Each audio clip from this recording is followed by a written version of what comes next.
ang prayer hub. At ayan, nakita niyo naman si Kuya Ronnie, gwapong-gwapo. Nalangin para sa lahat. Tinupad na ang prayer mo, Kuya, may 10 na. 20 na lang. Ayan, so nandito tayo. Pwede po tayo manalangin dyan. May mga carpet. Pwede po kayo magdunit din ng maliit na carpet kung gusto niyo makisama sa ating pananalangin. Ayan, so kasama, pinapanalangin po natin dyan, hindi lang po yung ating simbahan, pati yung ating buong bansa. Kasi kapag maayos ang ating bansa, may mga magagandang trabaho, di ba? Pag walang magandang trabaho, walang mga opportunity, walang investor, ano tayo? Hirap, di ba? So, ipag-pray talaga natin ang ating bansang Pilipinas. At itong Miyerkules, ano ang naganap? Ayun! Ang opening ng bagong extension na tindahan ni Ate Ems. Palagpakan natin naman. Ang dami po natin. O, ayan. Kasama natin ang mga senior, hindi pala senior. Ang tawag dito. Mga tawag dito. Decanters. May nakalimutan ko yung sa Paranaque eh. Season. Ayun. Season citizen. Yan. Yan, napag-pray natin yung loob.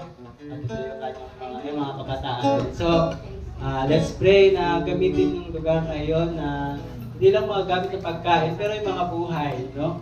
Yung hindi pa lang ni Ate Ems, nakaka-engganyo ng kumain at lumapit kay Kristo. Amen? Pag-pray natin si Ate Ems, mga tamang tao, mga tamang mga magpapalagot sa kanyang business. Amen? At huwag siyang mapagod. No, huwag siyang mapagod. Salamat sa mga kamay ni Ate Ems at mga kamagagawa. Amen? Grabe ang ginagawa ng Diyos. May open doors talaga sa 2025. Sabihin mo, ikaw na ang next na may open door. At noong Thursday, nagkaroon tayo ng fellowship dito kasama ang ilang leaders natin at mga kabataan. Ayan, so nag-join po ang Tramo at Bulaklakan. At hopefully this Sunday, every Sunday, ayan, marami tayong mga kabataan. Kasi malapit po yun sa mga patahian, mga kumpanya. Pwede po siyang lakarin, pero medyo malayo lang yung lakad, pero kayang lakarin. Kasi sa Pulo, doon po yung high school at doon po yung elementary ng Pulo. Pwede po tayo mag-evangelize doon. So, ihatid lang natin dito, ituro lang natin. Meron pong prayer hub dito at meron po tayo dito free kape at pandesal. So, yung for further details, every Sunday, constant po yun, 4 to 6 p.m. Amen? Ngayon ay dadako tayo sa bahay, panambahan ni Ate Ems. Diba? Your home group, ang St. Vincent. Talagang matatag, hindi natitibag ang St. Vincent. Salamat sa Diyos, no? Dahil, ayan, patuloy ang ating gawain natin, supportahan natin ang gawain dito sa St. Vincent. Amen? At kahapon kami ay nag-ayos-ayos sa St. Vincent, sa Pulo. Ayun nga, para ihanda. At ayun, nakita niyo naman, pinost natin sa Facebook page na handa na yung ating movie night. Amen? So, maraming salamat sa Panginoon. Ang daming ginagawa ng Panginoon. Hindi lang taon-taon, linggo-linggo, araw-araw, oras-oras, minuto, segundo. Ganyan kumilos ang Diyos. Amen? Kaya sa ating pagbibigay, ihanda na natin ang ating kaloob. Dahil si Ate Flor, handang-handa na magbahagi ng salita ng Diyos. Amen! Salamat sa Diyos! Amen. Pinagpala ang ating simbahan. Ano po? At tanungin ko po muna kayo, sino pa rito ang pinagpala? Taas po ng kamay, sino pinagpala? Kasi syempre, ang church natin pinagpala. No? At babasahin ko lang po rito doon sa Malakay 3 verse 8. At sabi dito, magtatanong din ako sa inyo, maaari bang nakawan ng tao ang Diyos? Naniniwala po ba kayo na pwede nating nakawan ang Panginoon? Nakawan ninyo ako. At itinanong ninyo, paano namin kayo ninanakawan? Ninanakawan ninyo ako dahil hindi ninyo binibigay ang inyong mga ikapu at mga handog. Iyan ang dahilan kung bakit ko isinumpa ang buong bansa. Verse 9, sabi rito, pero ngayon hinahamon ko kayo na subukan ninyo ako, ang Panginoong makapangyarihan, dahil dalhin ninyo ng buo ang inyong mga ikapu sa bodega ng templo upang may pagkain sa aking templo. Kapag ginawa ninyo ito, padadalahan ko kayo ng ulan at ibubuhos ko ng sobra-sobra ang pagpapala. Naniniwala po ba kayo? Dito po ay pinakikita na tayo pinagpala, di ba? Ang buhay nga natin galing sa Panginoon eh. Di po ba yung pagpapala?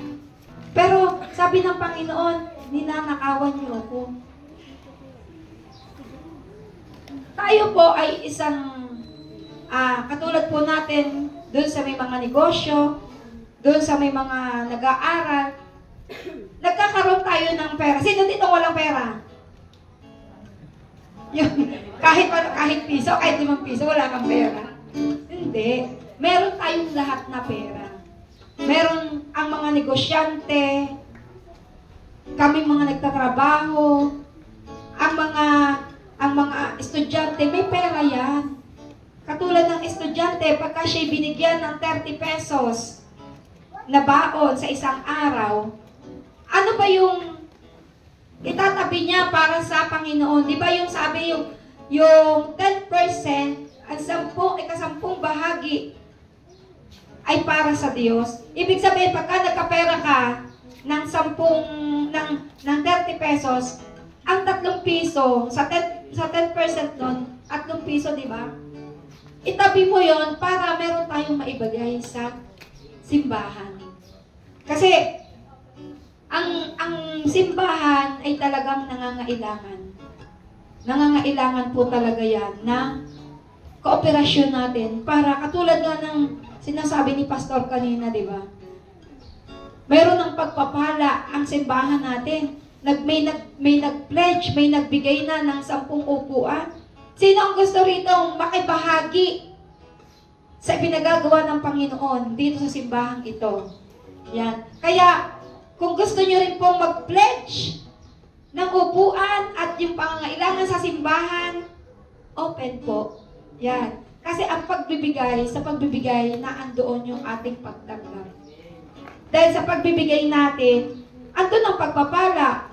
Sabi nga, di ba, may kasabihan tayo na it's more blessed to give than to receive. Kaya, pag tayo ay bigay ng bigay, tayo ay tatanggap mula sa Panginoon. Kasi mahirap umasa sa tao. Naniniwala po ba kayo katulad nung patotoo ni Sister Emerald kanina? Nakakatuwa talaga. Na nakikinig ako habang ako ay nag-prepare. Umasa siya ng umasa sa tao. Kasi tagal-tagal niya na doon sa ibang bansa. Siyempre, aasahan niya, meron siyang may magandang blessing or may magandang bonus siyang matatanggap. Pero nung pagbuklat niya ang kanyang sobre, maliit. Hindi niya ini-expect na ganun lang ang matatanggap niya. Kasi siyempre, kahit di niya trabaho, tinatrabaho niya, kahit ang trabaho niya ito lang, pero naging all around siya. Pero merong panawagan ang Panginoon sa kanya doon sa salitang ibinahagi ni Pastor Walter. Doon nakita niya na pag sa tao ka umasa, mabibigo ka. Pero pag sa Diyos ka umasa, anong matatanggap natin pag sa Diyos tayo umasa? Sobra-sobra, siksik, liglig at umaapaw pa. Pero tayo ay tatanggap dahil tayo ay magbibigay. Higit sa lahat, ang 10% na kinikita natin ay talagang idulog natin sa Panginoon. Meron nga dyan, meron akong nakilala. Yung unang sweldo niya, first time siyang sumeldo, first time siyang nagtrabaho, first time siyang sumeldo. Lahat ng sweldo niya, unang sweldo, ibinigay niya talaga sa Panginoon. Pero alam niyo ba, ang pagpapala sa kanya ay overflowing. Sabi nga, di ba, magbigay ka sa Panginoon ng una, ang Panginoon naman ang bahala sa iyo. Kaya naniniwala ako dito kasi ito nararanasan ko din eh. Na yung bigay ako ng bigay, yung 10% talaga ng kinikita ko. Naibibigay ko minsan sobra pa doon sa kinikita ko. Binibigay ko. Pero alam mo ba, pag darating talaga yung mga panahon na walang-wala ka, meron talagang darating na tulong. Meron talagang darating na andyan. Katulad ni Ate Ems, di ba? Pinagpala na siya. Pinagpapala at patuloy na pagpapalain pa ng Panginoon. Dahil hindi lang ang kanyang bulsa, ang kanyang ini-invest, maging ang mga buhay ng mga kapatid natin ay naririto.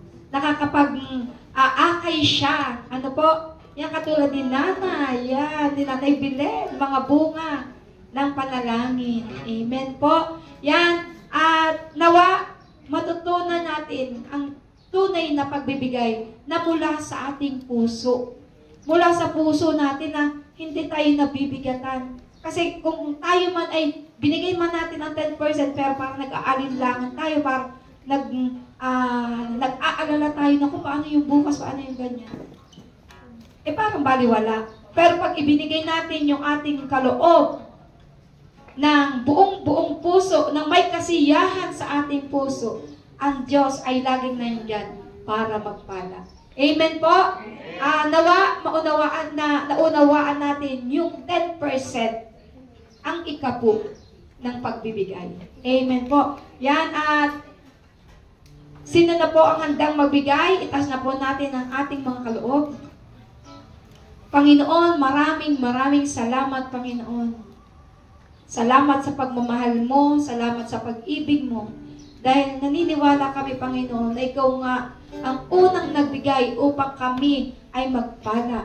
Ikaw unang nagpala sa amin, ikaw ang nagbigay ng aming mga trabaho, ikaw ang nagbigay ng aming buhay, Panginoon.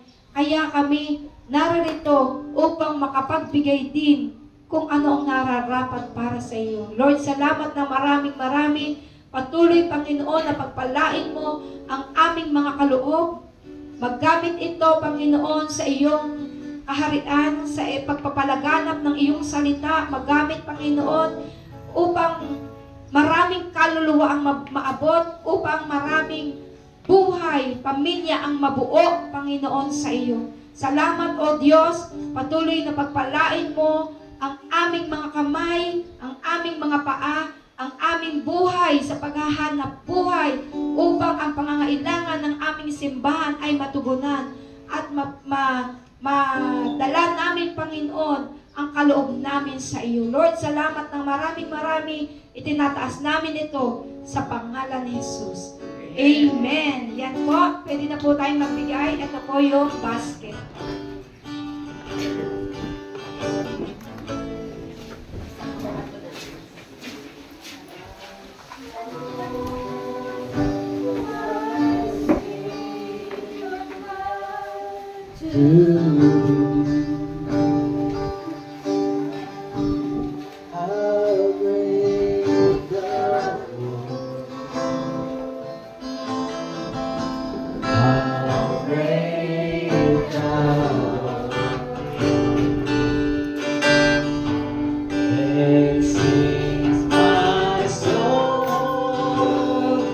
My Savior God, to thee. How great thou art, how great thou art. Sama mo ako, Ate Maymay.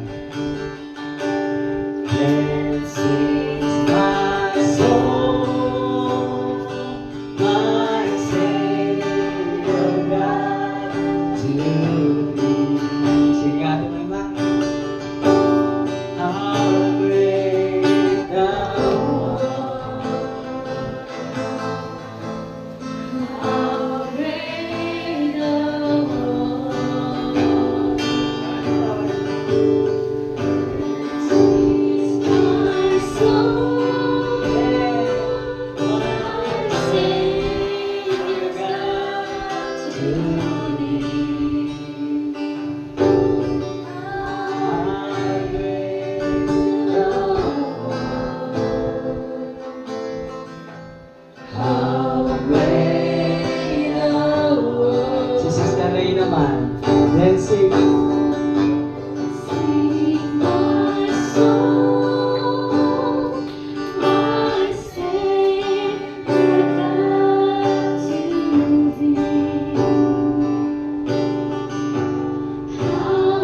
Then sing my song.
Tayo.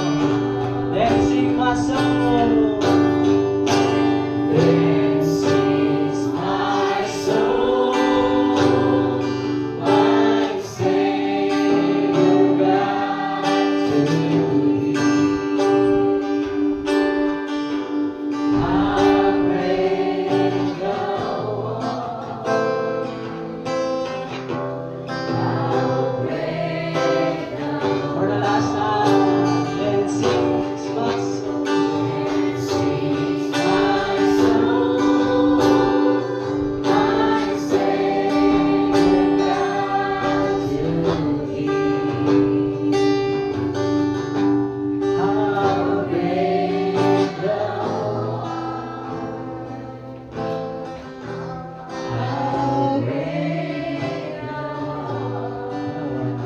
Lord, how great Thou art. Salamat, how great You are, Lord. Thank You, Jesus. Salamat sa pagpapala, Panginoon, sa buhay na aming tinanggap. Pagpalain mo ang mga salita mo sa umagang ito. Sinasampa ka namin, pinapasalamatan ka namin. In Jesus' name, Amen. Palakpakan natin si Lord. Napakalakas. Napakalakas.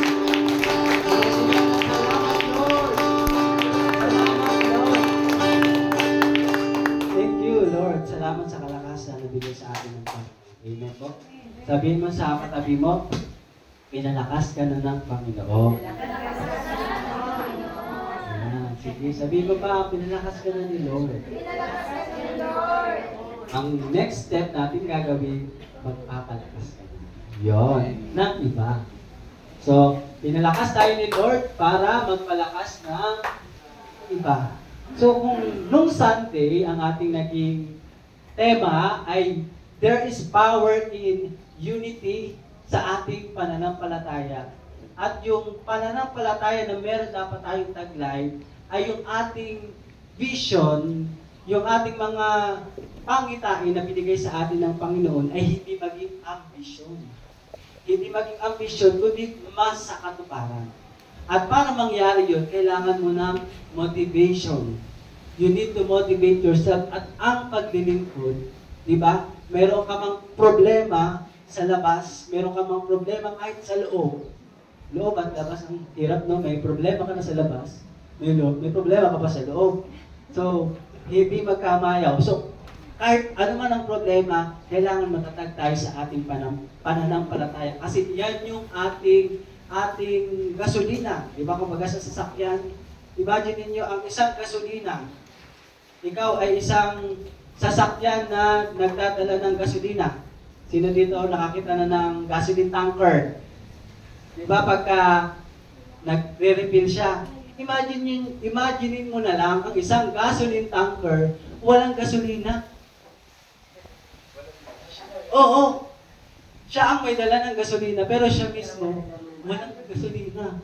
Kahit gaano ka katindi, kahit gaano ka makapangyarihan, kung ikaw mismo, wala kang gasolina, hindi ka makakapunta doon sa gasoline station. na pagre-revealan mo. Eh di ba ang tawag sa iyo, pinalakas ka upang mapalakas. So kailangan mo itong pananampalataya na ito na hindi mo pa man nakikita yung mga inaasahan mo pero alam mong mangyayari. Kasi ito yung pag-asa. At ang pananampalataya dapat meron tayong iisang salita na pinapakinggan. Hindi salita ni Marites, kung ano ang latest, kung ano ang bad news, kundi ang salita ng Diyos kung ano ang good news. So yan yung ating pagtibayin sa ating puso para nang sa gayon yung vision na pinakita sa atin ng Panginoon hindi mapunta kung saan-saan. Alam mo ba, mula nang ikaw ay nakakilala kay Kristo, napagtagumpayan niya na lahat ng iyong pinagdadaanan. Kaya kapag ikaw ay lumuluhod sa Kanya, laging yes, may kaakibat pa na amen.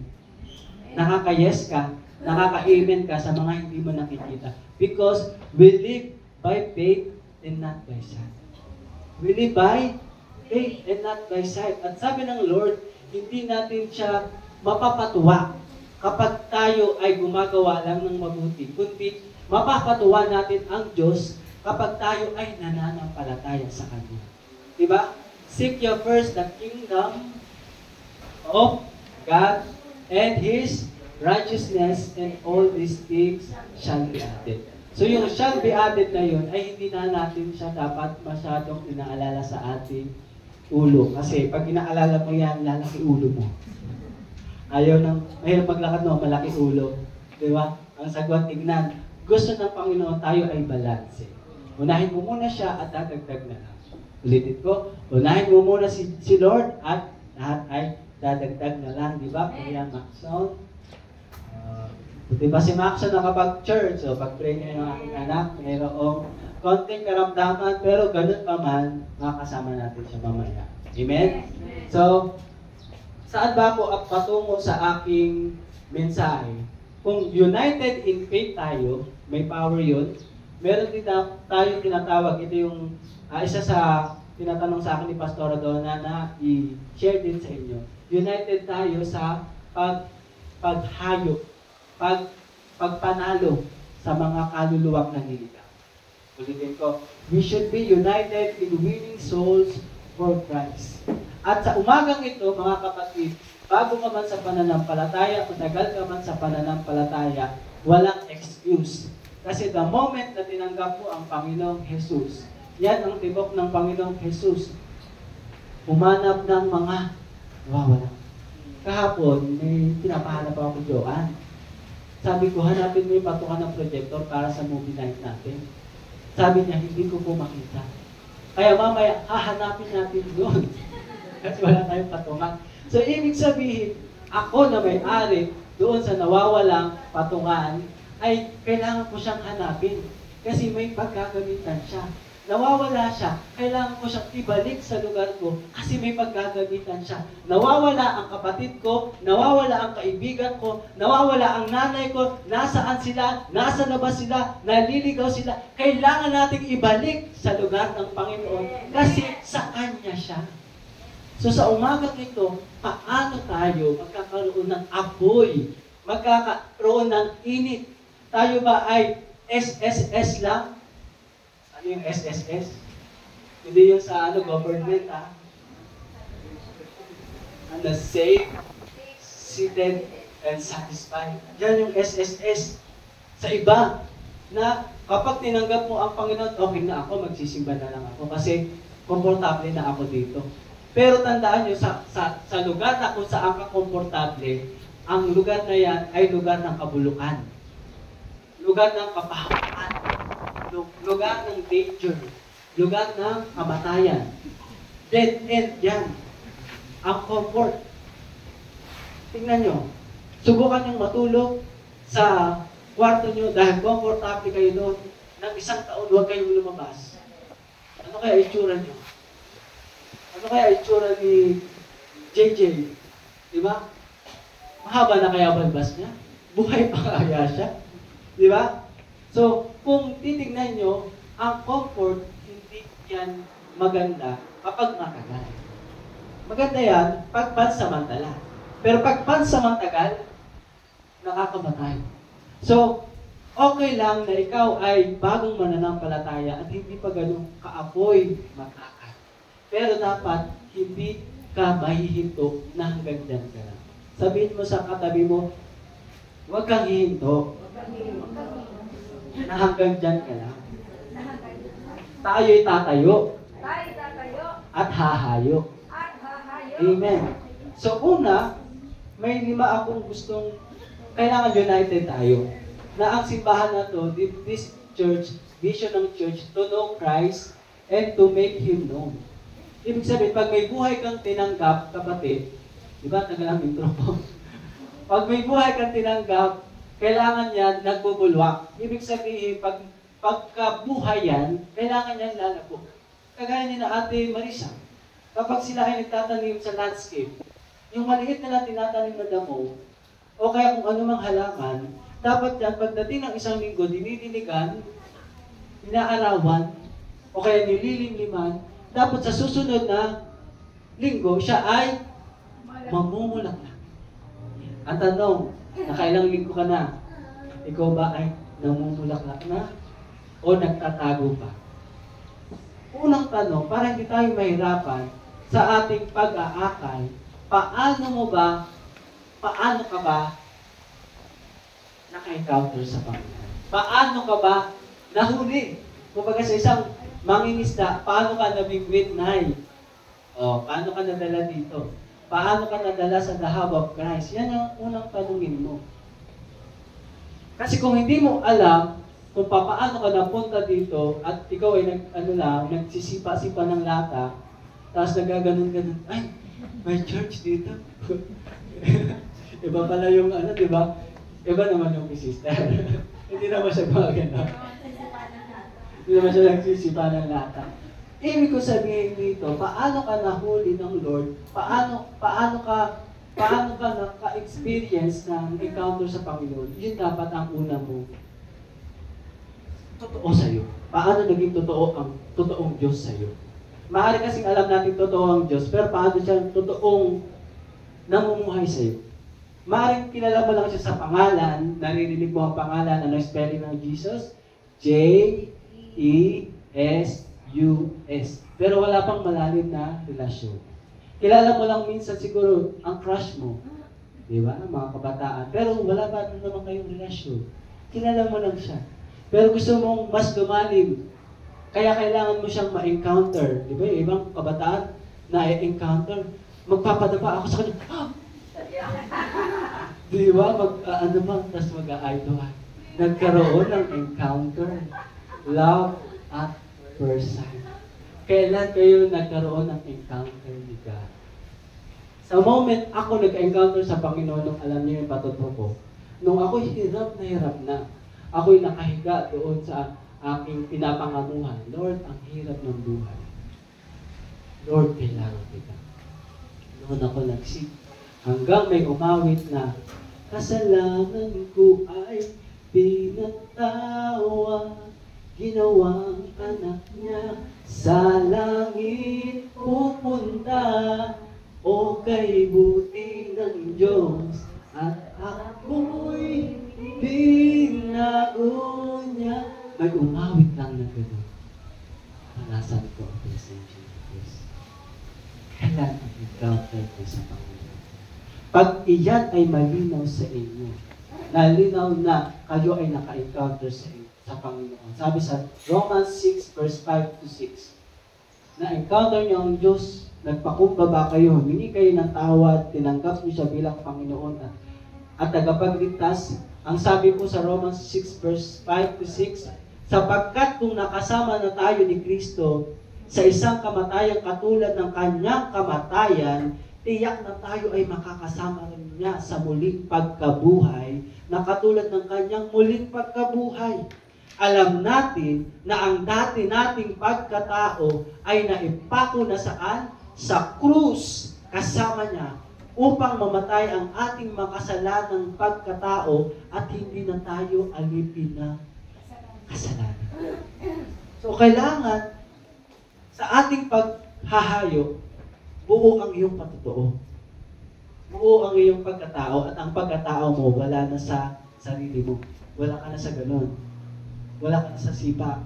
Wala ka na sa kabaliwan ng mundo. Nandito ka na sa hindi kabaliwan ng mundo. Kabaliwan na ng, iba sabi kabaliwan, tatawa, iiyak, tatawa, iiyak. Kabaliwan ng mundo ang tingin sa atin. Pero ito ang totoong buhay natin. This is our normal life. Because we are human being, but our true being is spiritual. Yet, we are here, human being. Meron tayong naaagnas na katawan, pero we are spirit being. So, dapat hindi tayo tumingin sa mundo na biologically, but we see everything theologically. Ano ba ang pagka-encounter mo sa Panginoon? Para ako ay magpatuloy, itong taong to, sa Bible, ang mga sina Pedro, sina Simon, si Simon, di ba, bago siya naging Pedro, si Simon at si Andrew, ay habang naglalakad si Jesus naglalakad, di ba? Habang siya naglalakad, naghahanap siya ng kanyang alagad. So, mag-isa lang siya. So, tayo, na-encounter natin si Jesus, personal yun, tama? Personal ang encounter natin kay Jesus. So, ganun ang nangyari kina Simon at kay Andrew. Sabi dito, sa Mark 1:16-17, sabi dito, he saw Simon and Andrew, his brother, casting net. Ano yung ginagawa nila? Sila ay nangingisda. Ano yung tawag yung sa casting? Ayun, gano'n. Sa Bisaya, no? Diba? Sabi sa Bisaya, dong. Natindahan niyo, Tems. Natindahan niyo, syempre, anak niya. Ang tawag doon, yan. Oo. Sabi dito, sa English, sabi dito, he saw Simon and Andrew, his brother, casting the net into the sea, for they were fishermen. Then Jesus said to them, follow me, and I will make you become fishers of men. Pinaghiwalay. Dati, fishermen, magkadikit. Ngayon, fishers of men. So, magkaibang bagay yan. Fishermen sa natural, casting net. Pero fishers of men, casting net naman sa mga tao. So, baka magulat ka si Kuya Rolly, may lambat. Hawak-hawak yung mga pamangkin. Nag-ako nila ako, pastor! Hindi, ganun na. Baka, paghuli mo dito, hindi na sila makahinga. So, itong role na sinasabi ng Panginoon, di ba? We are called for a purpose. Nakatanggap ka sa Panginoon for a purpose. Number one is to follow Him. Hindi ka agad mag-akay. Just simple follow. If you goes to the left, goes to the left, maybe to the right. Bakit? Follow nga eh. If you goes to the left, sabi naman, you go to the right, wrong. Diba? You are called for a purpose. And sabi ni Jesus, follow me and I will make you fishers of men. So, kung wala kang pagka-encounter, na-encounter niya kasi sila si Jesus. So, yun talaga yun. Pag wala kang encounter, mahirap po siyang sundin. Mahirap kayo sumunod sa akin kapag wala tayong nabibuild na relationship. Tama ba? Hirap kang pasamahin. O tara, Nay, pupunta tayo sa Batam, Indonesia. Kakikita lang natin. Anong Batam, Indonesia? Diba? So, mahirap. So, tinawag tayo, una, ma-encounter muna ang Diyos. Ma-experience mo muna talaga siya truly. So, yan ang motivation natin na tayo nandito para mailapit muna natin yung sarili natin sa Panginoon. At ang tanong sa atin, gaano na ba tayo kalapit, kadikit kay Jesus? Sa Bible, ang unang status, pag ikaw ay naka-encounter kay Jesus, hindi ko lang alam kung nakaano yung Bible verse, pero you are a servant. Yan ang una. Di ba katindi, hindi member, hindi kundi servant ka agad. Kasi ang servant ay, you do this, you do that. No question. Kasi na dito nagkaroon na ng kasambahay sa bahay. Meron, di ba? Magluto ka nga nitong chop suey. Magrereklamo ba siya na masabi, ayoko ng chop suey, hindi ako kumakain ng gulay. Di ba hindi? Susunod lang siya. Magluluto siya ng chop suey. So ganun din tayo. Sa simula, kapag ikaw ay naka-encounter sa Panginoon, you follow Him, you will become a servant of God. Sa susunod, ay hindi na servant, nakikilala mo na siya. Nakikilala mo na yung kilos niya. Ganito pala gumalaw si Ma'am Ray. Gusto niya, kailangan pulido. Gusto niya na hindi lang okay na, kung gusto niya ay masarap na chapsu. Ayaw niya ng maasim. Ayaw niya ng, so unti-unti, masarap na pala ang iyong gustong luto. Habang dumadating ang panahon, nakikita mo na nagkakaroon kayo ng working relationship. So one day, nagiging magkaibigan na rin kayo. At ang kaibigan, minsan, doon natin sinasabi yung ating mga lihim na hindi alam ng ating mga magulang. Sino ba dito mga kabataan may lihim, pero hindi alam ng magulang? Sinasabi natin sa ating mga kaibigan, o yung iba, kaibigan. So, sinasabi natin, tama mali? Kasi ang best friend ko, si Pastor Donna, sinasabi ko, ang aking mga weakness, ang aking mga ikinakagalit, ang aking ikinakahiya. So, alam niya, kayo hindi niyo alam. Tama? So, habang lumalalim yun, kagaya ni Abraham. Sabi ni Abraham, sabi ng Panginoon, nung na-build ang relationship ni Abraham sa Panginoon, siya ay naging kaibigan niya. At dahil ang kaibigan, alam ng kaibigan ang isip niya, naalaman ni Abraham na itong si God ay susunugin niya ang lugar ng Sodom at Gomorrah na kung saan nandun yung kanyang kamag-anak. Sinabi ng Panginoon kay Abraham na susunugin ko yan. Kasi wala nang dyan. Walang banal dyan. Gumagawa ng mga makasalanan. Nagtatali kapwa lalaki, kapwa babae. Tama? Nagnanakaw. May imaginein mo, kinakatok. Kinakatok yung yung pinto. Sabi, pagbuksan niyo ako. Yung mga anak niyo. Ang kinig ko, ganun kalupit. Kahit yung mga anghel. Di ba nagtatago ang anghel? Kinakatok. Sisipingan ko. Ganun sila kalupit. Wala talaga. Pero anong ginawa? Dahil kaibigan siya ng Diyos. Sabi ng Panginoon, sabi ni Abraham, wala ba diyang Ama, 100 mabubuti? Wala. 50? Wala. 10? Wala. 1? Wala. Ngayon, paano ko ililigtas yan? Susunugin ko na yan. Pero naman, namagitan siya because he is a friend of God. Sabi niya, spare my, hindi ko alam, basta kamag-anak niya yun, si Lot. Spare Lot. Tsaka maguna. Anong ginawa ng Diyos? He spared Lot. Nakasama niya ang kanyang kamag-anak. That is a friend. At pagkatapos nito, ang mas matindi pa, to know Christ, pag nakilala mo ang Panginoon, sa Bible, sa Revelation, tayo ay mga bride. We are bride of Christ. So, ibig sabihin yung intimacy na meron sa isang bride at hindi bride, ibig sabihin sa mag-asawa, kilala nyo na ang isa.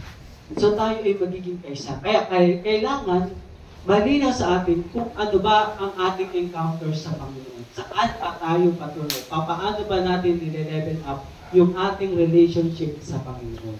At napakahalaga ng ganitong gawain para pinapaalala sa atin ng ating big group na tayo ay to conform in the image of Christ.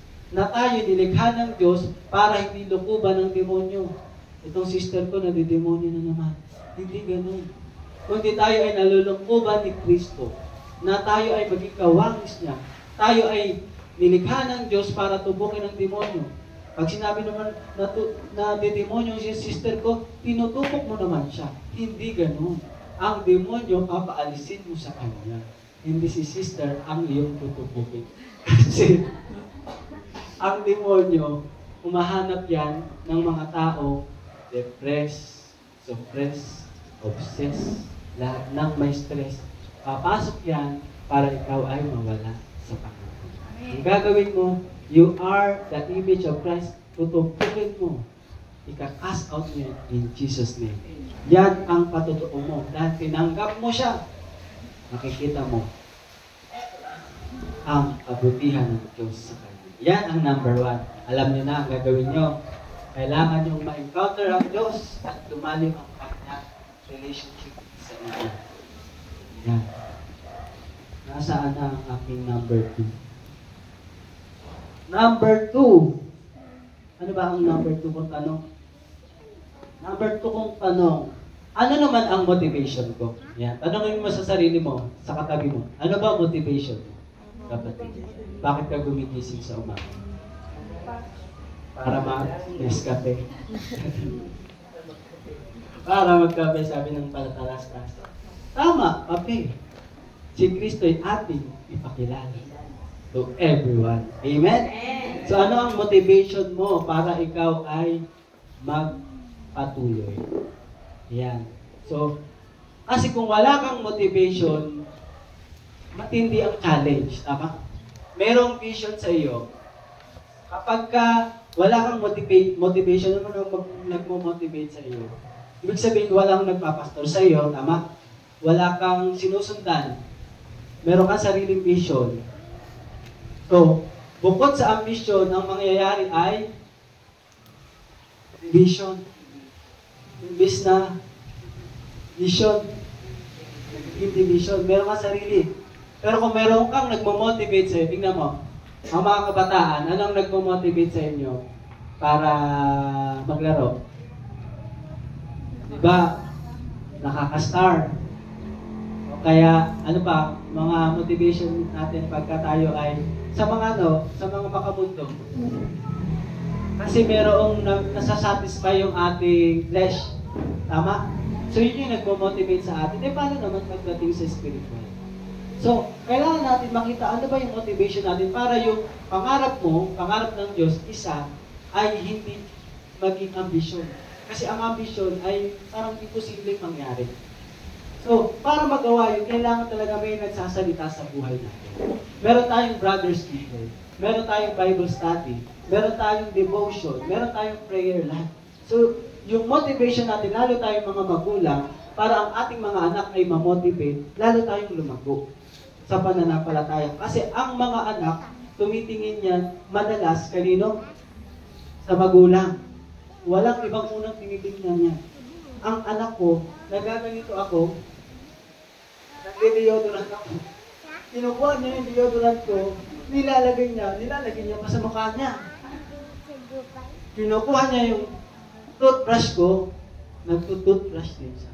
So, normal sa kabataan, ang nagmo-motivate sa kanila ay ang mga kasama nilang nakakatanda. So, kung ikaw walang magulang, kung sino yung nakakasama mo nakakatanda, dapat sa iyo nakikita yung authority na binigay sa iyo ng Panginoon. Na, di ba, nakikita ko nga minsan sa, sa social media, ang ina ay ilaw ng, ang ama ay halima. Sabi ng iba, ang tatay nila ay lasing. Ang tatay nila ay halimaw. Hindi ako nagsabi niyan. Pero nangyayari. So, yan ang nagiging motivation ng mga kabataan. Bakit sila lumalabas? Bakit sila pumapasok? Alin tayo saan? So, kailangan meron tayong motivation para tayo nakakapag-akay. Manatili kayo sa bahay ng Ama. So, nandito tayo para hindi lamang tayo tumanggap, kundi tayo ay magbigay, mag-motivate, magpala. Yan. So, wag tayong masanay na tayo ay consumer. Sabihin mo, hindi ka consumer. Ikaw ay producer. Diba? Dadami ang iyong tinatahi. Sino ba nananahi dito? Dadami ang iyong paninda. Dadami ang iyong customer. We need to produce. Amen? So, number 3, kung meron na tayong motivation, Number 3, ayun. Siyempre, yung motivation, merong challenge. Di ba? Yung encouragement, ang kabaliktaran ng encouragement ay discouragement. Minsan, ang nagdi-discourage pa sa iyo ay ang katabi mo. May katabi ka ba ngayon? Nagdi-discourage ba yan sa iyo? So, merong discouragement. Nasaan ba yun? Nasaan ba yun sa Bible?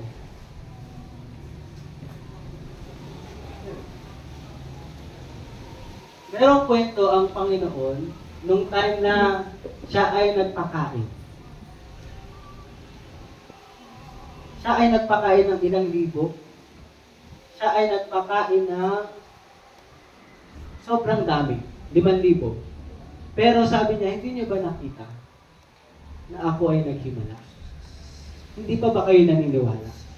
Ibig sabihin, kahit gaano kaganda, ka-motivated ka, may mga discouragement. Pero siya ba ay huminto? Hindi naman siya huminto magpala. Kahit nga, di ba, ilan yung ketongin sa Bible, sa Luke, kung mababasa niyo, may nanalangin sa Panginoon.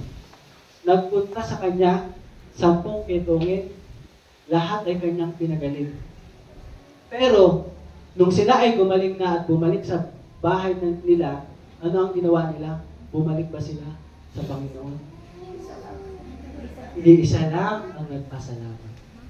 So, may discouragement, maaring sa dami nating pinuntahan, ilang bayan ang pinuntahan natin, halos bayan-bayan ang pinupuntahan natin dito, tama? Maaring sa bahay nyo, mayroong discouragement. Pero, ang Panginoon, hindi naman siya na-discourage, kundi nagpatuloy siya. So, ibig sabihin, kung kapag ayaw nung isa, huwag mong pilitin. Kasi ang relasyon, hindi yan pinipili. Tingnan nyo, pag ang dalawa, pag wala nang interes sa isa't isa, kahit sila ay kinasal, sila ay naghihiwalay. Bakit? Wala yung interest. So, hindi natin sila mapipilit. Kung nangyayari siya sa natural, ganun din dito sa spiritual. Hindi mo pipilitin na ang taong ito mag-church. Kundi, ipapakita mo lang ang buhay mo sa Kanya. Papakilala mo lang si Jesus. Mag-i-invite ka lang.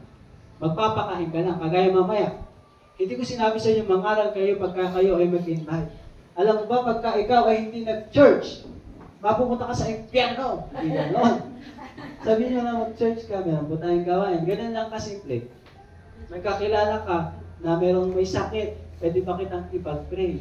Pwede ba kitang ipanalangin? Ganun lang. So, huwag kang madi-discourage kung tatanggihan ka. Ako, nagpe-pray ako minsan sa bahay-bahay nung ako ay nag-evangelism. Pwede ko ba kayong pag-pray? Hindi ko kailangan ng prayer. Hindi ko kailangan ng prayer. Doon ka. Ganyan. Pwede ba kitang maalong ng kape-pandesal? Hindi ko kailangan ng pandesal na ako. Hindi ako nagkakape. Tubig lang ako. Opo, ito may tubig. Eh, di ba napag-pray pa? So, ganun. Di ba nakaka-discourage? Wala ba akong pinag-aralan?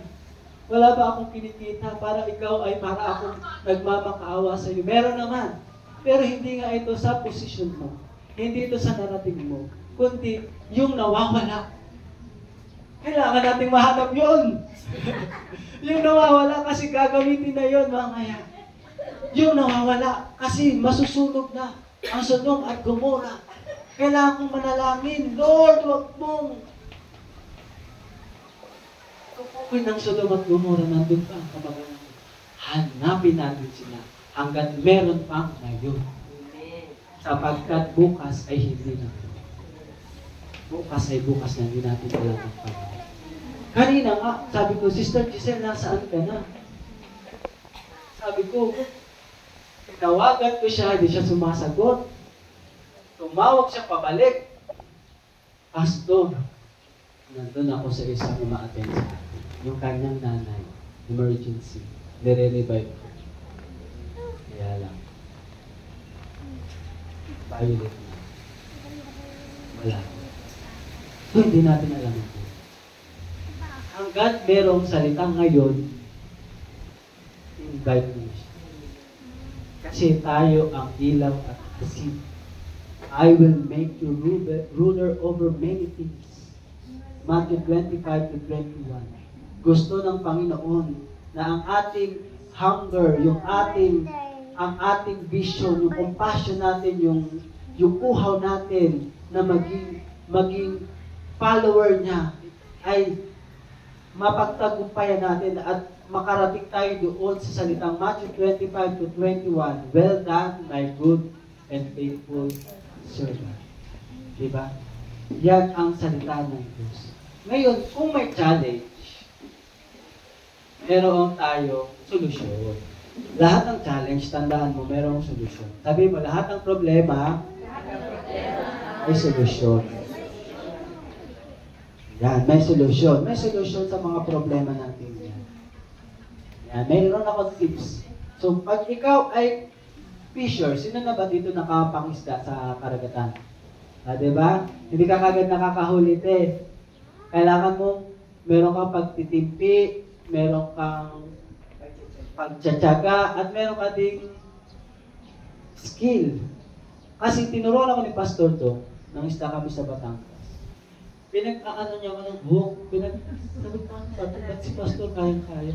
Yung ano ba lang ng naduduguan na yung kamay ko.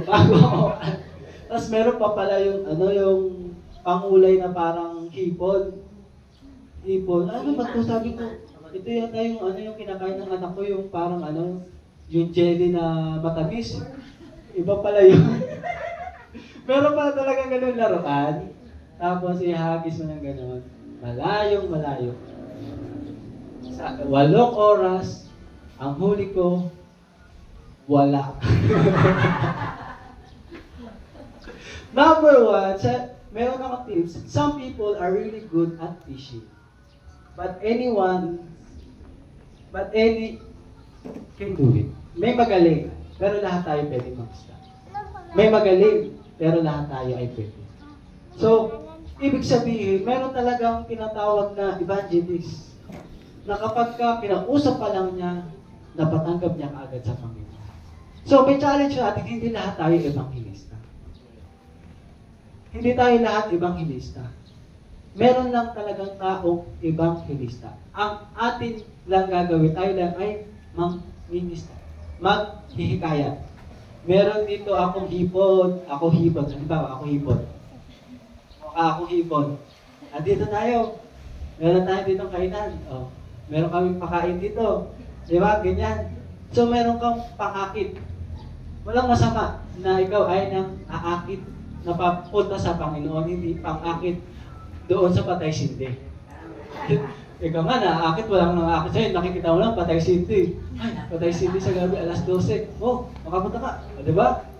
Naaakit ka. Dito, ikaw ang pangakit. Yung patotoo mo. You are living Bible. Kahit mawala na ang Bible, sa'yo pa lang. Kita na. So our task is we are moving people closer to God. So paano yun? Diba? Ang Diyos hindi nakikita. Pero pag ang puso mo ay puno ng pagmamahal, sa Diyos na hindi nakikita, pero sa iyo nakikita ang pagmamahal, ang Diyos ay nakikita. Galing, no? Nasa dyan yan. Sa Diyos na hindi nakikita, pero pag tinanggap mo siya, at ang pagmamahal sa iyo ay napakatindi, nakikita ang Diyos. Kaya maraming naaakay. Kaya lumalago ang simbahan, hindi dahil magaling ang pastor mag-preach. Hindi dahil magaling ang administration, kundi ang mga tao ay puno ng pag-ibig ng Diyos. Nakikita sa kanila ang liwanag at sila ay naaakay. Tama? So kahit gano'n ka kaakay ng kaakay, kung sa iyo mismo, mahirapan ka. So hindi natin kayang gawin ang kayang gawin ng mga pastor, lahat. Na magturo, na ipaliwanag lahat. Pero sa buhay lang natin, we can do it. One at a time. Number 2, may pito ako isi-share. Number 2, pwede nyo itong isulat. Fishing requires patience. Diba yan ang fruit of the Spirit pag tinanggap natin ang Panginoon? Fishing requires patience. Gaano ba katagal ang patience? 1 oras? 2 oras? 3 oras. Merong nakakilala sa Panginoon, araw-araw. Ni-invite. 20 years. 80 years. 20 years, 80 years, hindi naniniwala sa Diyos. Pero patuloy na ini-invite ng kanyang nanay at tatay sa church. Uma-attend naman, pero doon sa poste nakatatago. At pag sa labas, parang kapre. Narinig ka dito. Pero 20 years, alam nyo, ngayon siya ay senior pastor na ng The Hub of Christ Iligan. At yung kausap ko kanina sa daily life sharing, yung mga anak niya sa kanya nagpapapastor. Yung drug addict niyang anak na ni Sister Emerald ay hindi maakay-akay, ngayon nagbalik ng loob sa Panginoon.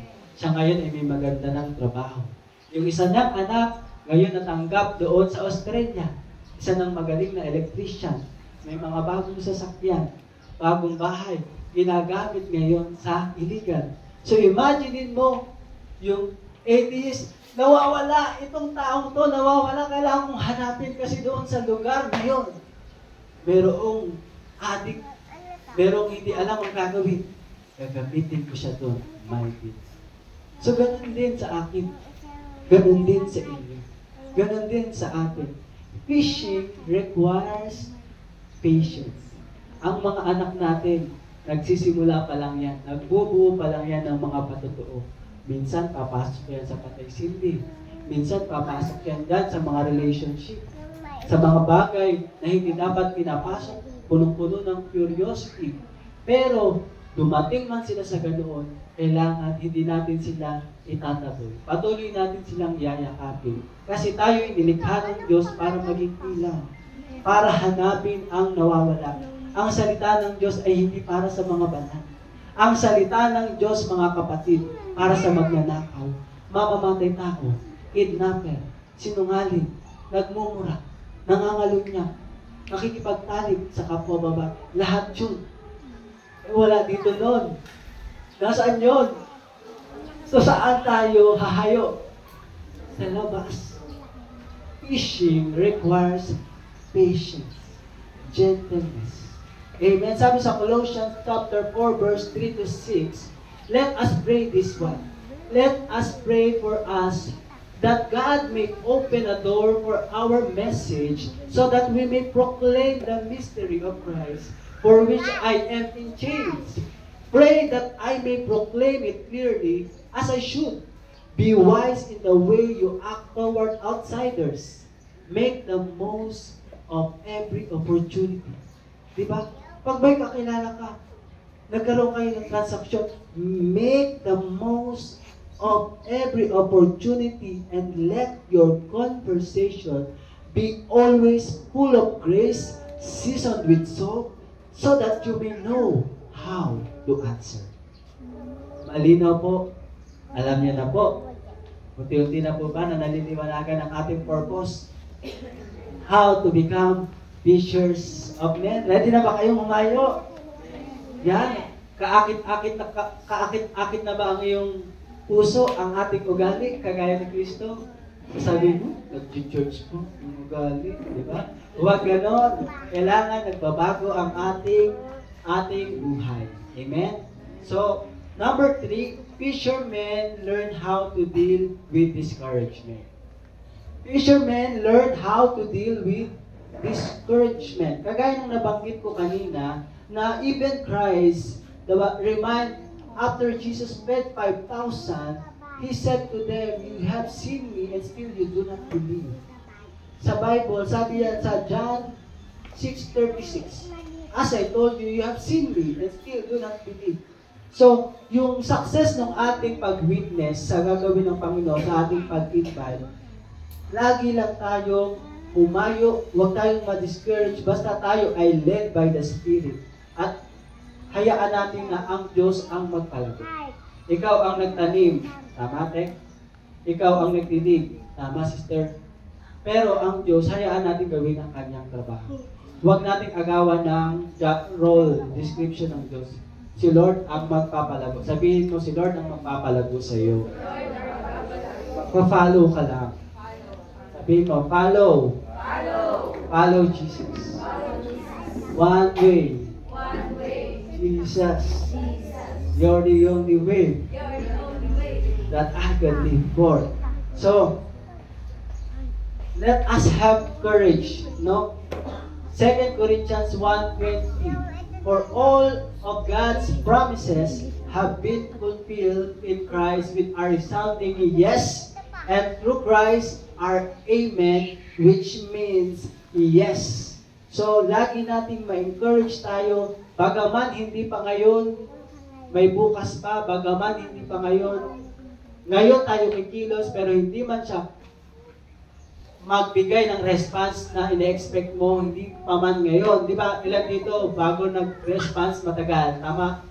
Ilang buwan, bago na liwanagan ng ating isip. Pero tandaan natin, all God's promises have been fulfilled in Christ with our resounding yes and amen. So lahat ng ating pinapanalangin, yes and amen tayo dyan. Kaya yung ating mga panalangin, magkakaroon na yan. Nakakakita na ako ng maraming lupa sa ating paligid, sa highway, nakatayo ang Habitation of United Believers of Christ, Lipa City. Number 4, Christ invites us to go fishing. Ulitin ko, tayo ay ini-invite ng Panginoon. Liam, Timothy, mangingis na tayo. Tara. So, ini-invite ka lang. Ini-invite ka. Hindi ka, ang tawag dito, hindi ka nangingidnap. Nag-i-invite ka. Hindi mo isasako, hindi mo itatali. Pag hindi ka nag-church, itatali kita sa sako at hihirahin kita papunta dito. Ang tawag doon ay hunting. So you are fishing, not inviting. Hunting, you attack. Hunting, you tinatakot mo siya. Pinipilit mo siya. Sige ka. Pag hindi ka sumama sa akin, mamaya mamamatay ka. Masasagasaanan ka. Lahat na ng masama mangyayari sa'yo. Hindi ka, no? Hindi ka nilikha para sumumpa. Kundi ikaw ay nag-e-engganyo. Tara dito, may libre dito.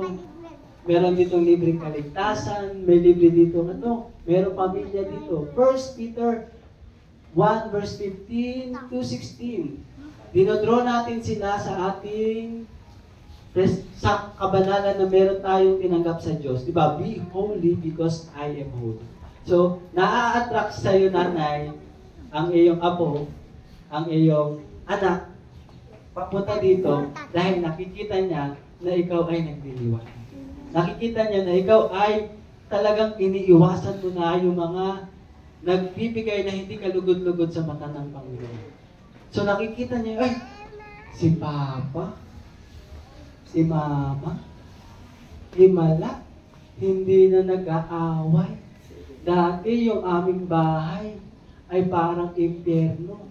Kasi nang hingi lang ako ng 5 piso kay Mama, sabi sa akin ng aking mama, eto, demonyita, 5 piso, maglaro ka na. Pagdating naman ng asawa ng mama niya, lasing na lasing, sabi ng tatay niya, bruha, wala pa bang ulam? Gutom na ako. Kaya sabi ng anak, makalaya sa impyernong bahay ka. So, ang gusto ng Panginoon, tayo ay makalaya yan. Tayo ay makalaya at makabalik tayo sa tamang isip natin na we are created in the image and likeness of Jesus. Jesus is holy, so let us be holy, for I am holy. Napakalinaw po niyan. So, kung yan ay regalo ng Panginoon, no, hindi natin siya, huwag natin siya i-threaten, no? At ibalita lang natin, no, may mabuting balita ako sa iyo. May problema ka, mayroong sagot dyan si Jesus. Number 5, yan, last 3. The church is a fishing boat. Ulitin ko, the church is a fishing boat. Tatanungin ni Kuya Liam, the church is fishing boat? Wala namang tubig. Wala namang bangkak. Wala namang sagwan. It is not a pleasure boat. Sinasabi dito, na ang ating mga inaakay ay kagaya ng isda. At itong lugar na ito, ang ating boat. Nandito ang mga fishers na yan. So, ibig sabihin, pag sinabing may dalawang two types of boat. Some boats are take people on pleasure. Saan boat ka ba nakaupo? Sa pleasure trip, di ba? Sino dito nakapunta ng cruise? Nakapunta na ako ng cruise. Meron doon jeep, meron swimming pool, may kanyang kwarto. Malaki ang cruise. Meron doon restaurant, meron doon nightlife. In-invite kami ng isang may nightlife talaga, may whiskey, tapos may sayawan. Ang ganda. That is called pleasure boat. You transport people from one place and to this place, ma-benefit yung kanyang flesh.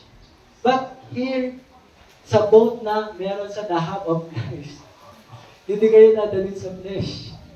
Hindi kayo dadalhin sa cruise. Dadalhin kayo sa cross. Wow! Gandang revelation no? Hindi kayo dadalhin sa cruise. Dadalhin kayo sa cross. Diba? Huwag kang humanap ng paglilingkod na madali. So, ibig sabihin, dadalhin tayo dito sa bibigyan kayo ng sakripisyo. Kasi hanggat hindi kayo nagsasakripisyo, hindi nyo mauunawaan ano ang kahalagahan ng inyong ginagawa. Tama? Hindi nyo makakalaman ano ang kahalagahan ng isang ina kapag hindi mo naranasan ang pagiging ina. Grabe, sabi ko, Lord, ganito pala ang hirap magulang. Kasi sabay-sabay, tatlong anak. Minsan sabi ko, alam ko natutulog ako 8 hours eh. Alam ko yun 8 minutes. Kanina, natutulog. Sabi ko din ako matutulog kasi nagninilay ako sa DLS. Tapos tinatawagan na pala ako ni Ate Emma. Sorry Ate Emma, na-itlip ako. 5:30 na pala. Sige, mag-start na tayo. Mag-extend tayo hanggang 6:30. Na-itlip talaga ako kasi yung anak ko nagpupo pa yan. So, inayos ko pa. So, talaga sabi ko, hirap pala maging tatay. Na responsable, di ba? Yung iba responsable, di ba? Di ba? Haligi yung dapat. Yung iba, nagiging, sabi na, hindi, decide. Kaya yung ibang mga nanay, nasaan na ba yung mga tatay ng anak ko? Bakit ako lang ang naghihirap? Kasi sobrang hirap pala talaga maging nanay na mag-isa. Sabi ko, kala ko ako, nahihirapan ako maging tatay, mag-provide.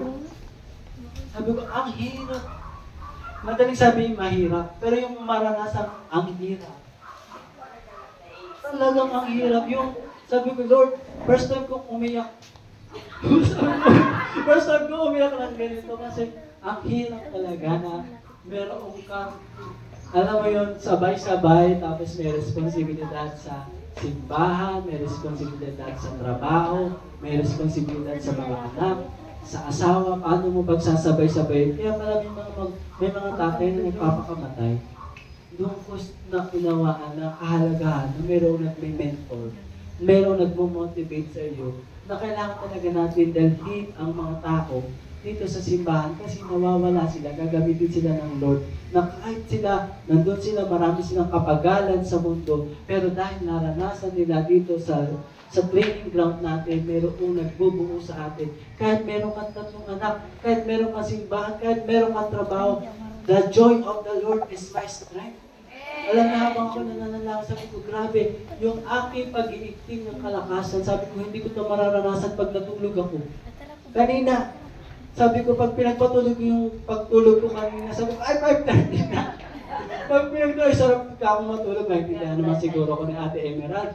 Hindi, sabi ko, tatayo ako, pupunta ako dun sa prayer hub, mananalangin ako, at magsasalita, magninilay kami ng salita ng Diyos, na ang katagumpayan ay na kay Kristo. Amen! At nakita nyo, grabe ang patutuo ni Ate Emerald, no? Napakaganda. So, this church is not a pleasure church. This is a training church. So sabihin mo sa katabi mo, napapagod ka na ba? Wala pa yan. Wala pa yan. Nakakaisang taon pa lang tayo, mga kapatid. Alam niyo, nag-start ako maglingkod. Nagsino yan. Mula nung ako nakakilala sa Panginoon, kahit isang beses, wala pa akong absent. Ilang taon ako noon? College. Kahit isang beses. Namatayan ako. Birthday ko. Nasa church ako. Sabi nung nila, bakit ka nasa church? Hindi ba kakabatay lang ng ate mo? Gusto ko po kasi manatili muna sa presensya ng Diyos. Tsaka ako babalik sa kanya. Nandun na ako sa church. Gusto ko po kasing maglingkod. Kasi nung na-encounter ko ang Panginoon, malinaw sa puso ko at isip ko, yung lakas ko bilang kabataan ko, gagamitin ko sa kaluwalhatian. Kaya isang beses hindi talaga ako yung absent. And makikita nyo dito, this is a training church. Itong simbahan na to. Doon na-train talaga ako sa church. Na-train yung aking control, discipline, lahat. Na-train. Hindi ako mabubo. Hindi ako nagsasalita. Hindi ako nakikipag-usap kahit kanino. Matagal ako magsalita kahit sa office, kahit pagkausap ako ng pastor, minsan lang magsalita yan. Pero ngayon, sabi ko, Lord, salamat sa grasya mo, kailangan ko talagang magsalita. Kasi may mensahe ka sa mga tao, hinahanap mo, at ibabalik mo dito sa iyong training ground kasi papalapit na papalapit. Parating ang sunog, parating ang baha, parating ang dilubyo. Kailangan natin ng boat. Kailangan natin ng boat ni Noah. Nandito ang presence ng Panginoon. Amen. Maaari sabihin ng iba, sobrang martyr mo naman. Pamilya mo naman yan. Tandaan niyo po. Ang training, kaya mong iwan ang iyong pamilya. Diba? Iiwanan mo ang iyong pamilya. Iiwanan mo ang iyong mga kaibigan. Iiwanan mo ang lahat sa iyo. Kaya mo bang iwan? Naalala niyo ang kwento ng mayaman? Na batang mayaman? Sabi niya, paano po ba makapasok sa kaharian ng Diyos? Nagawa ko naman ang 10 utos. Mahal kita. Nandito nga ako. Nagbibigay ako sa mahihirap. Nagsisimba ako. Pero sabi niya, ng Panginoon, iiwan mo nga ang lahat sa iyo, ang ari-arian mo at ipamigay mo at sumunod ka sa akin. Nalungkot siya. Kaya mong iwan ang lahat, baka sunod lang sa Panginoon. Alam mo, ano ang kapalit niya? There is a great joy. Alam mo, di ba ang sarap pag nakahuli ka ng isda? Pag wala kang huli, malungkot. Yung mga challenge. Pero pagka nakahuli ka ng isda, nakita mo, sabi sa Luke 15 verse 10, sinasabi ko sa inyo, gayon ding paraan magkakaroon ng kagalakan ang anghel ng Diyos dahil sa isang makasalanang nagsisisi. Hindi ba kayo nahabag sa inyong mga kaibigan? Hindi ba kayo nahabag sa inyong mga anak? Sa inyong mga kapatid? Kung nahahabag kayo, tingnan nyo, there is a great joy na parating sa kalagitnaan natin kapag iyan ay inyo na akay pabalik sa Panginoon. The goal here is to catch the fish. There are 3 things now. Kung meron tayong ganyang tips, no? 7 tips na ito yung mga challenge mo. Ngayon meron tayong tinatawag na kailangang ipag-pray. Ito lang ang meron tayo, tama? Prayer. Minsan wala kang bulsa, wala kang laman yung bulsa natin eh. Pero nagkakalaman ng bulsa kasi kaka-pray natin. Amen? Kami minsan nagpupunta kami BJMP, wala kaming pamasahe. Pero nagbibigay sila 500, may sukli pa, may pangkain pa. O di ba? Naglilingkod ka lang naman. So sa ating ginagawa, kailangan lang nating manalangin. Number 1. Ito. Our net, pag-pray natin yung our net should be woven from the promises of the gospel. Yung ating mga, ano sa Tagalog yung net? Lambat. Ito yung lambat na tinutukoy. Kailangan siya ay nasusihan ng mga pangako ng gospel. Alam mo yung mga pangako ng Diyos. Para matibay yan. Kaya pagka may nakipagtalo sa iyo na kung ano mang Jehovah yun, kung ano mang ano yun, ano mang religion, hindi sasabihin mo, hindi religion ang nagliligtas. Hindi religion ang pinako sa krus. Si Kristo naman ang pinako sa krus. May pangako ang Diyos Sino mang tumanggap at i-confess na si Jesus ang Panginoon at tagapagligtas sa kanyang puso nananampalataya ka, siya ay tunay na maliligtas. Alam mo dapat yung mga basic or spiritual law. Yung inaaral natin sa New Believers, kabisado nyo dapat yan mga kapatid. Diba? This is to open the gospel. We need to spread out and tell people what are the promises and ano yung mayo-offer natin na pangako ng Diyos. Kapag wala kang alam na pangako, ang sasabihin mo sa tao, napako. Diba? Pero ang pangako ng Diyos ay hindi napapako, kundi lagi niyang tinutupad. Yung net natin, ipanalangin natin, ay mabigat sa tamang proportion. Di ba pagka mababa lang yung net, di ba? Yung net mo ay gawa lang sa manipis. Hindi siya lulubog. So, kailangan natin ipanalangin yung bigat. If it doesn't have a weight, it will just float. So, we are the fishes that hindi sila, ang mga fishes na nagpo-float ay mga dead fish. So, hindi tayo nanguhuli ng mga dead fish. Yung mga naninira, namamatay. Nanguhuli tayo ng mga interesado kay Kristo. At halos lahat ng interesado kay Kristo, alam niyo ba, ako kagaya ko, naghahanap ako sa Panginoon, hindi niyo ako basta-basta nakakausap. Mga malalalim na tao. So, we need to have a way. Hindi nyo maaakay kaagad-agad ang mga tao. Malalalim yan. May mga malalalim. So, kailangan natin, yung net natin, proportion kung gaano kalaki, ganun din dapat siyang kabigat. So, merong law. Meron tayo, no? Kailangan yung ating lahat na ito, yung mga pangako ng Panginoon, totoong-totoo sa buhay natin. Diba? Sa John 3:16, for God so loved the world. Ganyang kabigat. Alam niyo yung bigat na inyong inahagis. Hindi siya cheap. Hindi siya basta nabili lang na lambat sa palengke, kundi ang dugo ni Kristo ang nabuo dyan para ikaw ay makahayop. Yan ang pangako ng Diyos na kailangan may bigat yung ating mga lambat. At ito ay puno ng pangako ng gospel ng Panginoon. Number 2, we need to pray yung skill. Sa totoo at sa hindi, ang skill ay nade-develop. Sino dito hindi sanay mag-gitara?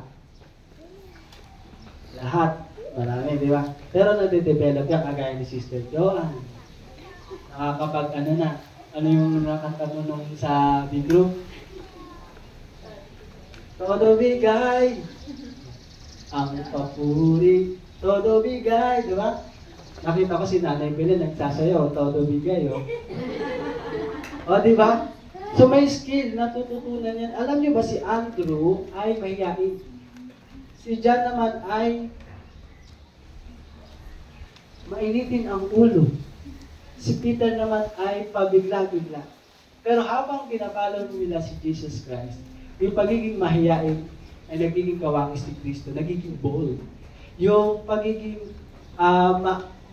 timpi, no? Lagi magagalitin ni John, nagkakaroon ng timpi.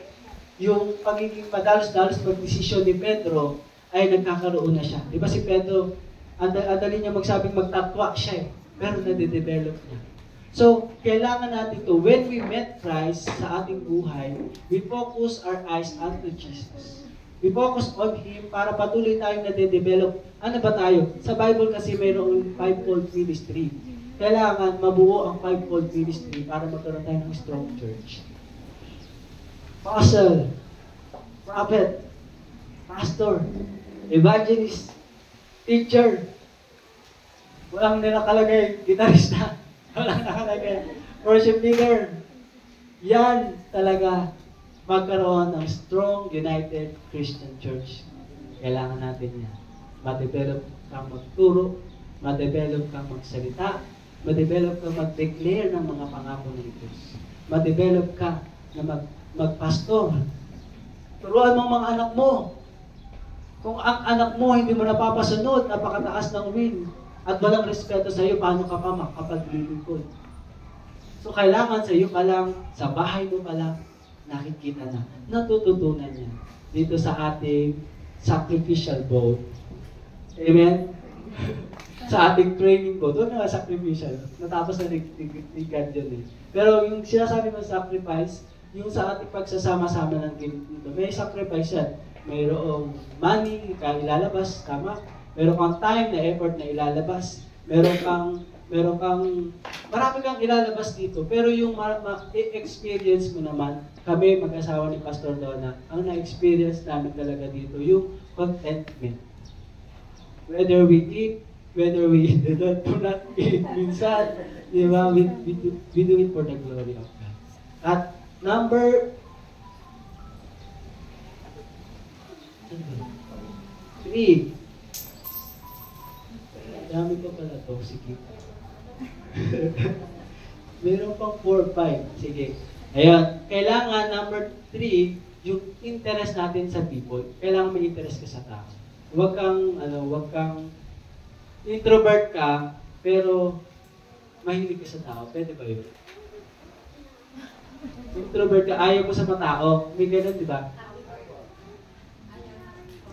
Ayaw na ng social, pero kailangan mong ipag-pray yung interest mo na malinaw sa iyo. Sa Matthew 9:36, when he saw the crowd, he had compassion on them. When he saw the crowd, he had compassion on them because they were harassed and helpless like sheep without shepherd. So, magkaroon ka ng compassion. Di ba kaya ka, passion of Christ. Passion of the Christ. So, kaya niya ginawa yun, kahit okay na siya sa langit, nagkatawang tao siya upang mapako sa krus because sabi niya dito, he had compassion because people were harassed, helpless, like sheep without shepherd. Number 2, magkaroon tayo ng clarity doon kay Kristo. Na itong sinasabi ng Panginoon, ikaw, Kristo, ang anak ng Diyos. Malinaw talaga sa atin na Jesus is our living God, Son of the living God. And number 3, no? Yung confidence natin, yan, yung skill na meron sa atin ma-develop, yung confidence natin, yung meron tayong God's power. Meron tayong kapangyarihan. We are with Christ. So sa umagang ito, sa conclusion ko, hindi kailan, bukas, mamaya, pag okay na ako. Hindi. Araw-araw, balagi tayong hindi okay. Sa totoo, sa buhay natin dito kasi yung ating balat na agnas. Yung ating ulo ay ating buhok. Namumuti muna. Grabe naman, tinapos na agad. Namumuti. Magpapakulay ka. So lahat ay talagang hindi nagiging okay. Pero kailangan natin bumalik dito sa ating main purpose. Bagaman hindi okay, ngayon maglilingkod ako. Walang ibang magliligtas sa aking mga kapatid, sa aking mga pamangkin, sa aking mga anak. Walang ibang magliligtas pag hindi ko pinangarag ang salita ng Diyos. Pray ka ng pray without action. Kung hindi mo tinitake yung authority na binigay sa iyo, ito na. Napakalinaw. Ilang skill ba ang gusto mo? Merong 7 tips. Meron pang pray na 3, kailangan mong ipag-pray.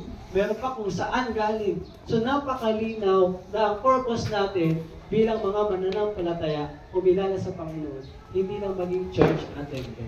Kundi sa bahay mo, sa place of assignment mo, nakikita yung kabanalan sa buhay mo. Nakikita yung kasiglahan, yung kapursigihan na meron, kagaya nung tinanggap ni na Pedro, ni na Pete, ni na John, ni na Andrew, ang Panginoong Jesus, maraming nabago sa kanila. Kaya nung namatay ang Panginoong Jesus, nabuhay siya na nagulit, naiwan ang mga disipulo, tingnan niyo ang nangyari. Libo-libo, bansa-bansa ang naligtas. Sino ba ang tinanggap nila? Hindi ba? Same God, same Jesus, ang tinanggap nila sa tinanggap natin. Ano lang ang requirement? Follow me. Tara na. Pag-pray natin anak mo, hindi ka ba sasabay? Sasabay ka, di ba? Tara, Nay. Tara, sister. Try tayo. Ano mo gagawin mo? Sasabay lang. Mahirap bang sumabay? Kung mayroon kang susundan? Gaano kapagod ang sumasabay na walang sinusundan? Ganun ang buhay natin sa labas. Nakakalito. Nung una, ito pinili mo. Nag-fail ka. Nung pangalawa, ito pinili mo.